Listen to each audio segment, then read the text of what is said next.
Bismillah. Hi friends, ఇవాళ వర్షం పడుతుంది కదా, వెదర్ చల్లగా ఉంది, అందుకని నేను బజ్జీలు తీసుకొచ్చాను.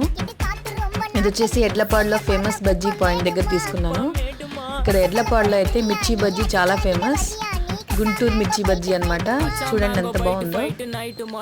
సో స్మెల్కే నేను అసలు నాకు చాలా బాగా నచ్చింది. చూడండి మిర్చి బజ్జీ ఎంత క్వాలిటీగా ఉందో, చాలా బాగుంది ఫ్రెండ్స్. ఈ కూల్ వెదర్లో ఇలాంటి మిర్చి బజ్జీ తింటా ఉంటే స్పైసీగా సూపర్గా ఉంది, చాలా బాగుంది. చూసారా ఎంత బాగుందో. సో మీరు కూడా ట్రై చేయండి, ఇలాంటి కూల్ వెదర్లో పకోడీ కానీ బజ్జీ కానీ ట్రై చేయండి. ఇలాగ తినే వాళ్ళు ఎంతమంది ఉన్నారో కామెంట్ చేయండి. వీడియో నచ్చినట్లయితే లైక్, షేర్ చేసి సబ్స్క్రైబ్ చేసుకోండి. Bye friends. Please like, share and subscribe to Sonu Bablu Vlogs.